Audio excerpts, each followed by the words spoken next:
Ah ah.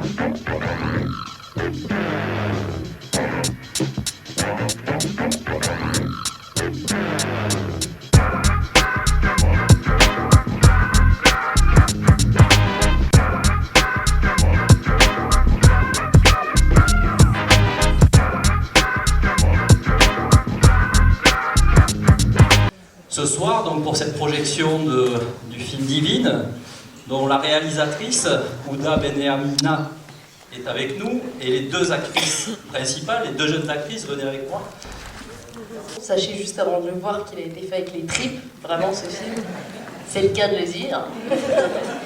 Et puis voilà, on est très très très fiers d'elle, c'est super vraiment. Ce film est super. Et je dis pas ça parce que je suis dedans.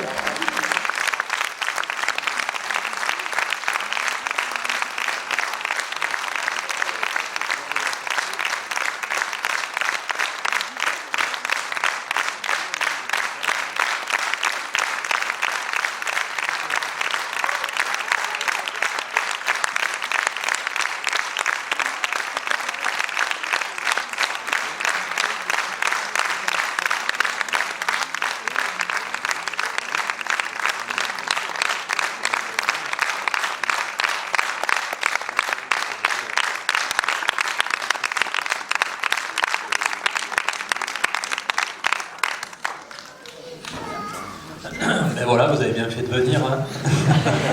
C'est important ces moments-là. C'est énorme.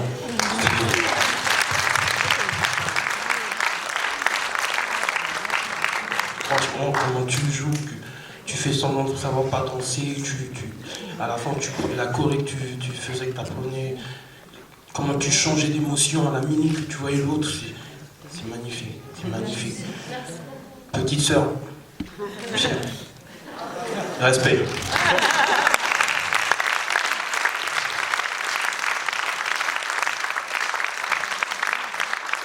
Je vais vous dire, je suis trop fier. J'en ai en train de pleurer. C'est trop fort. Je voulais dire un mot à la réalisatrice. Merci d'avoir donné la chance à ma soeur. Votre film est merveilleux.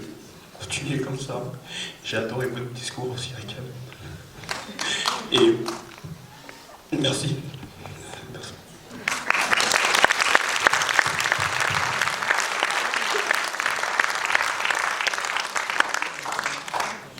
J'ai aucune formation avant de comédienne et je me rendais compte que j'étais pas à ma place.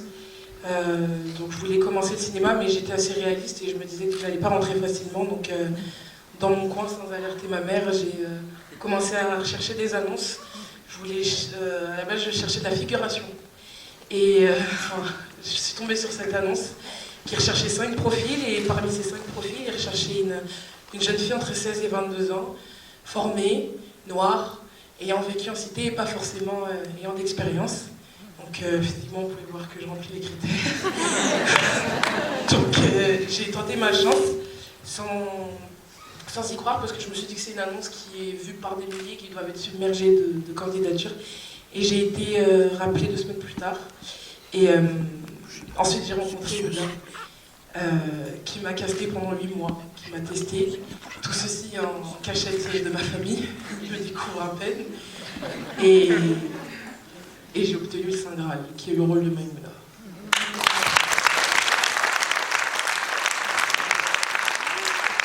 Tout est une première fois.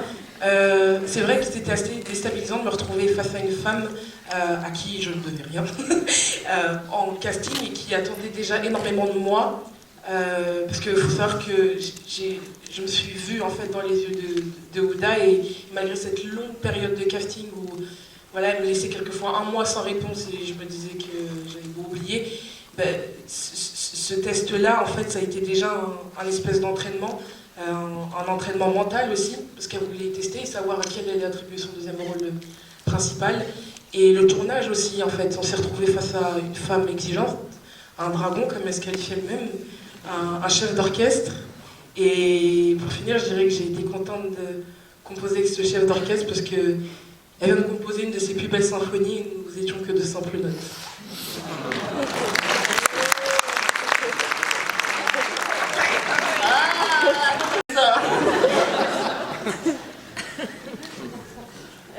Non, moi, juste 2 mots, je voulais Oui. juste dire, donc c'est ma grande sœur, effectivement, mais ça n'a pas été de tout repos, en fait, pour avoir ce rôle.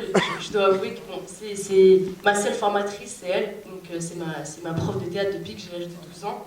À la base, elle m'a obligée à venir à son cours de théâtre parce qu'elle avait personne. Elle a appelé sa petite sœur et son petit frère, donc voilà, donc on est venus.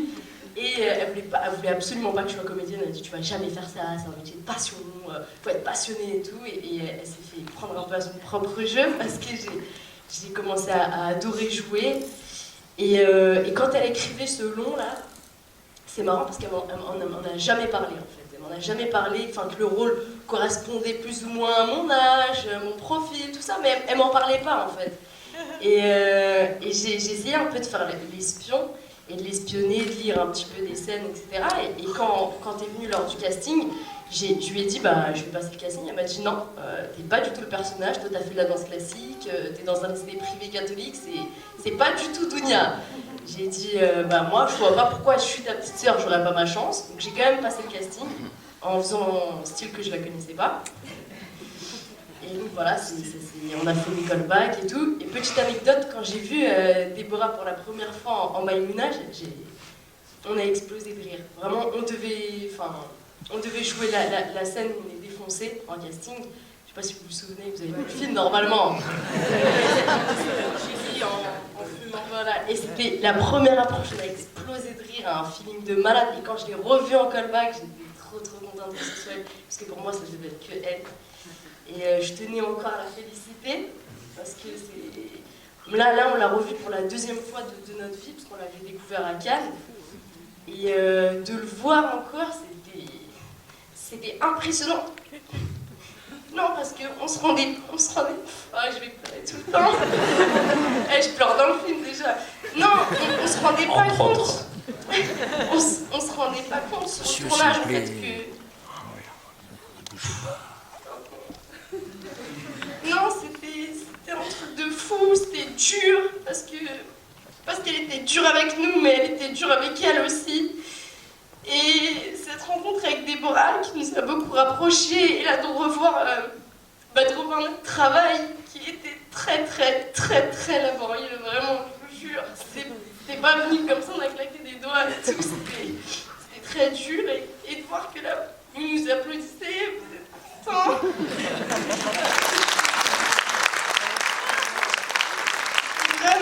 Vraiment, je vous remercie, parce que je ne l'ai jamais vraiment dit. Mais merci de m'avoir donné cette chance, d'avoir cru en moi, et je te... Merci.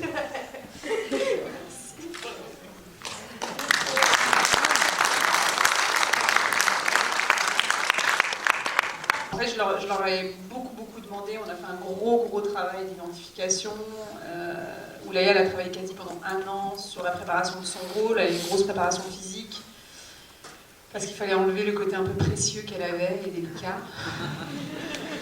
Et Déborah, pareil, il y a eu un gros travail pendant le casting. Donc du coup, c'est vrai que je les ai un peu malmenés, voire très malmenés pendant le tournage.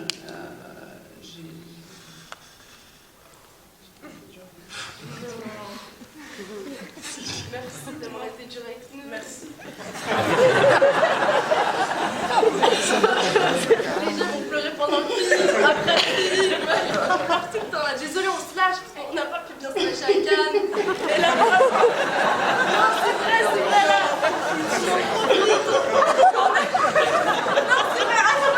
Quand on a vu le film à Cannes, on devait pleurer, ça devait être joli. Oh, c'est super.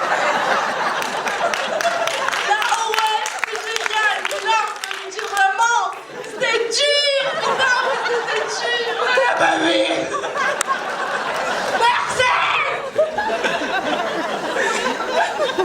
Par contre, moi, vous avez bien vu qu'à la cérémonie, j'ai lâché les chevaux. Hein. J'ai pas fait dans le joli et dans la classe. Non, mais pardon. Quelques mots sur le scénario. le scénario, en fait, moi je dis toujours que... En fait, moi j'avais la base des personnages, l'histoire, le fond, le sens de ce que j'avais envie de raconter. On a travaillé pendant un long moment avec Malik Rumeau.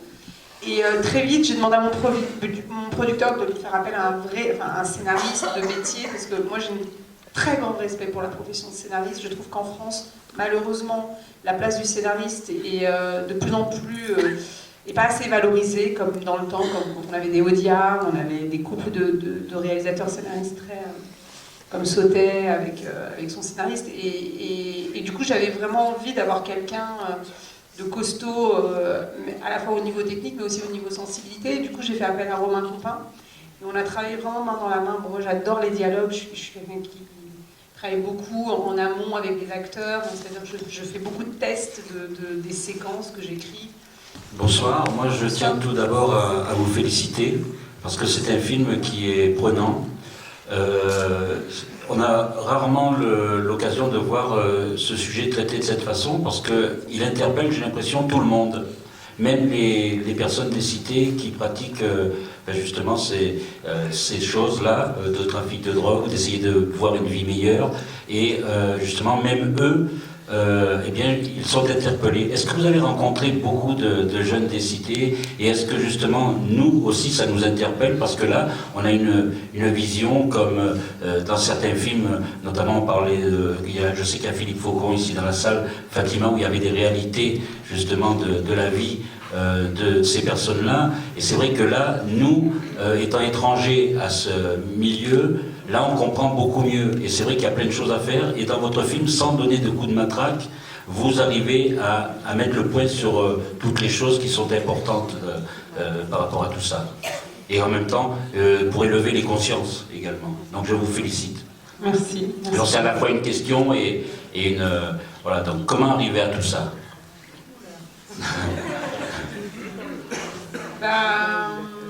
J'ai fait un gros travail j'ai fait beaucoup de travail de recherche, c'est-à-dire que, bien sûr, qu'en bas de ma cité, il y avait des posters, donc je les les ai côtoyés, mais j'ai passé beaucoup de temps avec eux de l'intérieur, et puis il y avait des petites anecdotes que je trouvais assez incroyables, des posters. Il y avait un petit chat qui rôdait à côté de la poubelle, qui était un chat abandonné, et je me rappelle qu'un jour, je descends et je les vois en train de dire « Ouais, fallait chercher des croquettes pour chat à Intermarché ». Et il s'est volé des croquettes pour chat, pour le chat. Et je me suis dit, il faut voler des croquettes pour chat. Et la nourrice là où il cache la drogue, et il s'occupait vraiment de lui. Il le rasait, il lui achetait ses cigarettes, il le sortait. Donc je trouvais vachement intéressant ces personnages qui auraient pu être des personnages qu'on aime en fait finalement, et avec des vraies qualités humaines. Moi j'aime tous mes personnages en fait, en règle générale, j'aime pas les juger, je suis vraiment avec eux en essayant de comprendre plutôt pourquoi ils agissent comme ça, sans forcément les excuser, parce que dans le début de mon film, j'ouvre avec Guide-nous vers la voie de la rectitude, sous-entendu que la responsabilité est avant tout individuelle, et j'essaye pas d'excuser qui que ce soit, mais plutôt de comprendre en fait, c'est plutôt ça qui m'a intéressée. Et ensuite, j'ai pas mal traîné grâce à mon réseau et j'ai rencontré beaucoup de filles qui dealaient en fait. Et en l'occurrence, une dont je me suis beaucoup inspirée qui s'appelle H et qui était très maligne, qui avait un regard comme ça malin et qui était drôle, qui adorait les mecs, qui aimait les mecs, mais qui aimait les femmes aussi. Qui était comme ça, qui avait une sorte d'appétit de vie, une sorte d'épicurienne assez hallucinante, et qui a beaucoup inspiré le personnage de Rebecca. Et puis voilà, après, dans tous les personnages, il y a aussi un peu de moi, j'imagine. Donc voilà, et j'ai travaillé un peu de manière... je me suis fixé aucune limite. J'ai une équipe quand même assez incroyable, vraiment. La plupart des gens qui ont travaillé sur le film sont c'est leur premier long métrage. C'est des gens qui ont fait le film avec beaucoup de foi, beaucoup d'envie. Vous parliez tout à l'heure du scénariste, mais le scénariste par exemple, il avait un très petit cachet, mais il m'a jamais lâché. Il a toujours été là du début à la fin. Donc on n'avait pas les contraintes d'industrie classique, musique. Moi, j'avais vraiment des gens avec moi qui étaient là à 10 000% et qui trouvaient leur propre intérêt. Parce qu'à chaque fois que je travaillais, enfin, avant de les faire commencer, moi j'ai un adage que j'adore qui dit « Il faut que tu montres qui tu es dès le départ parce que jamais tu n'y parviendras quand tu le voudras plus tard ». Donc je leur montrais dès le départ que j'étais une grosse chieuse, que j'allais leur en faire baver, et je leur demandais surtout c'était quoi leur intérêt personnel pour faire le film. Parce que c'était hyper important pour moi de vraiment sentir l'intérêt personnel de chaque collaborateur. Et puis ensuite, j'ai utilisé beaucoup leur sensibilité, leur regard. Moi, je dis toujours, j'en ai rien à faire de mon idée, mais je prends toujours la bonne idée, et quelle qu'elle soit, à partir du moment où j'ai le sens du film que j'ai envie de raconter. Donc je savais exactement ce que j'avais envie de raconter, et ensuite je m'inspire de toutes les individualités, des humanités, des sensibilités. J'ai pas peur des gens en fait. J'ai pas peur des collaborateurs. C'est pour ça que je dis toujours, un réalisateur c'est rien. C'est vraiment rien. C'est quelqu'un qui sait juste écouter. Enfin pour moi, hein, qui sait écouter et qui sait. C'est comme une sorte de il faut créer une sorte d'énergie globale de projet avec tout. Il faut que tout le monde regarde dans le même sens en fait et que tout le monde nourrisse le sens. Que ce soit les comédiennes. Voilà, donc du coup voilà, c'est un peu le processus de création et j'avais un producteur quand même assez incroyable qui ne m'a jamais dit non mais qui me trouvait des solutions à chacune de mes demandes. Donc voilà. On l'a fait un peu avec la foi, vraiment la foi, c'est pour ça que je dis que tout est possible. Je le dis, j'ai créé une association avec mes jeunes et je leur dis il n'y a rien qui est impossible, il suffit juste d'être dans la volonté du faire, quoi. Donc voilà, en tout cas j'ai conscience que le film a beaucoup de défauts, des qualités, des choses que j'aimerais retravailler sur l'avenir, mais en tout cas je sais que sur le moment même j'étais au bout de tout. De tout. Mais je sais que je peux encore, sur le prochain, quand j'ai commencé le film, j'avais pas juste envie de faire un film réaliste où on suit une sorte d'éducation sentimentale, mais j'avais aussi envie d'avoir des envolées lyriques et aussi des envolées oniriques. D'où voilà, pas mal de traitements, de l'école de la réalité, d'où aussi mon intérêt pour la danse aussi, parce que j'avais aussi envie que ça incarne toutes mes thématiques qui sont les thématiques du sacré. J'ai toujours que mon film est un combat entre le politique et le sacré. Et qui a aussi incarné bien sûr par la musique, par Vivaldi, Handel. Enfin, je commence mon film avec un psaume parce que je dis toujours que même si j'ouvre le film avec un verset du Coran qui s'appelle la Fatiha, qui est l'ouverture du Coran, mais juste après c'est un psaume de Vivaldi en fait.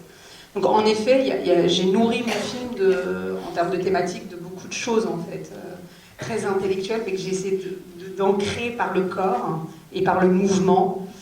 Moi j'ai toujours qu'au commencement était le mouvement, le verbe est venu après. Et c'est pour ça qu'il y a la danse par exemple, la recherche du sacré. Non parce qu'en fait, je leur parle jamais de ce genre de trucs, c'est pour ça qu'ils rigolent. je parle beaucoup de choses beaucoup plus concrètes et tout ça on va dire c'est un peu ma cuisine interne, ce que les gens vont voir ou pas quoi. Mais en effet, il y a beaucoup de films qui m'ont nourri en tout cas, en effet. Et des films très très différents. Mais j'avais envie de cinéma, d'où le plan où quand elle rêve de bouquette, d'un coup on décolle quoi. Et pareil pour pas mal d'autres séquences où j'avais envie de jouer avec les codes aussi, les codes du film de gangster. Avant la blonde, c'était la blonde. J'avais envie que nous aussi on ait notre blonde. Donc oui, j'ai fait des petites vengeances comme ça. Elle nous a obligés à regarder beaucoup de films. Et donc elle nous faisait même des petits interros et tout. Ah, on avait... Non, faut le dire, on dit tout maintenant. On était... L'armée. Ouais. Et on avait une grande liste. Donc en fait, moi, pour mon personnage, fallait que je le nourrisse parce que c'est quand même avant tout une guerrière, une warrior. Donc voilà, j'ai regardé les aliens. Qu'est-ce qu'il y a?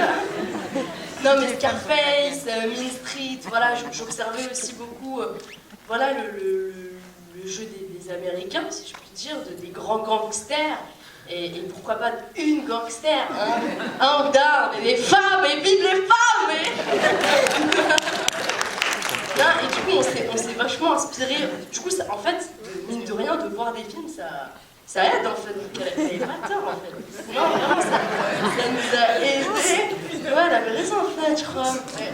Non, ça nous a aidé, ça nous a rempli, ça nous a. Vraiment, c'était parfait. Et parmi les films qu'elle a cités, je vais reprendre, Léa et moi, comme on ne se connaissait pas avant et que la nature des choses a fait qu'on arrive à se supporter, donc on est devenus amis. Et qu'on a aussi, on parlait de Mean Street, ou de Scarface, ou même de Thelma et Louise, ou encore des valseuses. Il y a ce principe en fait du duo et de l'amitié en fait. Bon, l'exemple, je pense qu'il peut vous revenir, c'est Laurel et Hardy. Oui, c'est bon, je l'ai dans le pensée. On sait que vous y avez pensé, là, je suis dessus, là, stop. Ok. C'est qui Laurel et c'est qui Hardy? C'est vrai que ça a été la base. Non, mais en fait, c'est vrai que ça avait été la base du duo, en fait. Voilà.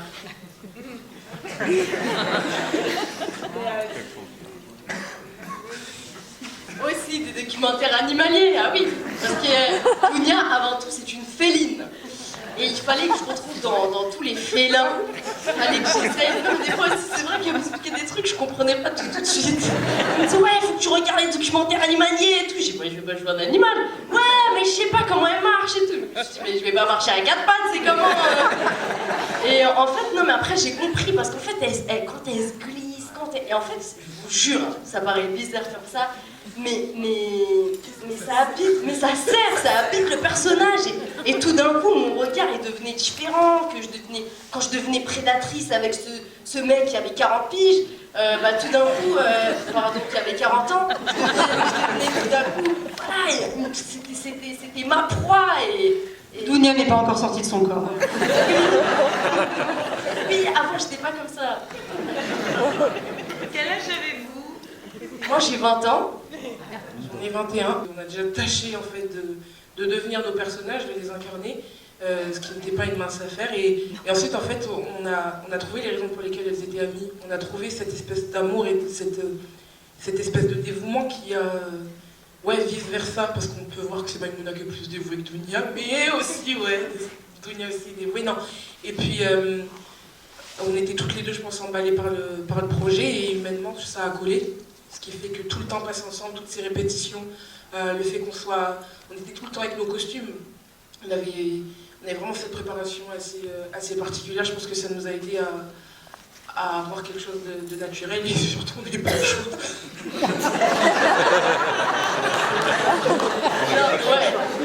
Moi, pour répondre rapidement, on est comme dit. Attendez, on va voir si selon moi ça fait bien. À la base, nous on était des diamants. Brute, et elle c'était un tailleur de pierre, et elle nous a taillé. Mais ça c'était la chute, hein, normalement. Vous avez compris quoi. Non, et du coup elle nous a bien taillé, du coup bien sculpté et tout. Et... Ouais. Bien. Et c'est elle qui nous a. Voilà, moi déjà c'était ma prof de théâtre, donc c'est elle qui vraiment m'a tout appris de base. Et sur le film même, c'est elle qui nous a. En fait, Ouda, elle nous a appris que tout jouait, que même la chaussette jouait, que dans les façons de marcher, même quand c'était pas dans le plan, qu'il fallait penser à tout. En plus, nous, on a eu le luxe de travailler quand même dans les décors, de répéter pendant. Voilà, on allait à la cité régulièrement, donc on savait, on est arrivé sur le tournage. C'est pour ça aussi qu'il y a eu cette aisance, c'est que déjà on se connaissait, parce Ouda nous a obligés à passer pas mal de temps ensemble. Et non, du coup on a traîné ensemble, on a cherché nos personnages ensemble. Moi, comme j'avais un entraînement sportif assez intensif, la boxe, etc., elle venait avec moi, elle me soutenait. Et du coup, voilà, ça nous a forgés. Et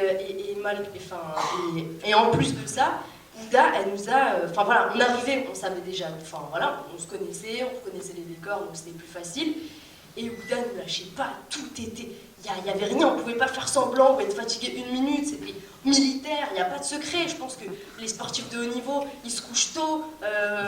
Voilà, quand on fait la Coupe du Monde, pour moi c'était une Coupe du Monde en fait ce tournage. Et c'est vrai, les Jeux Olympiques c'est exactement pareil, c'est-à-dire qu'on se couchait tôt parce qu'il fallait assumer, il n'y avait pas de soirée, il n'y avait pas de copains, il n'y a rien du tout. C'était militaire, on n'avait plus de filles.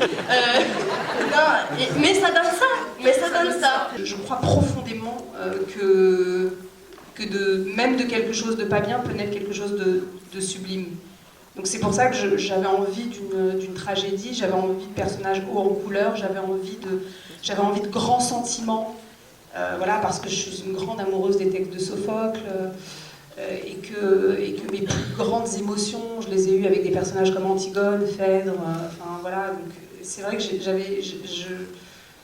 j'avais envie de ces personnages-là, de ces personnages féminins forts, qui sont pas simplement les attributs des hommes, comme on peut le voir dans beaucoup de textes, mais qui sont aussi moteurs dans la narration, en fait. Et la tragédie, je trouve qu'elle l'ouvre, par l'émotion, vraiment, on l'ouvre à la réflexion. Et c'est tout ce que j'avais envie. J'avais pas envie d'avoir un film didactique qui montre les choses et qui appuie. Enfin, c'était vraiment, je disais toujours, il faut chercher quelque chose d'organique. Organique, c'était mon mot sur le plateau. Organique, non, c'est pas organique, non, j'y crois pas. Non, organique.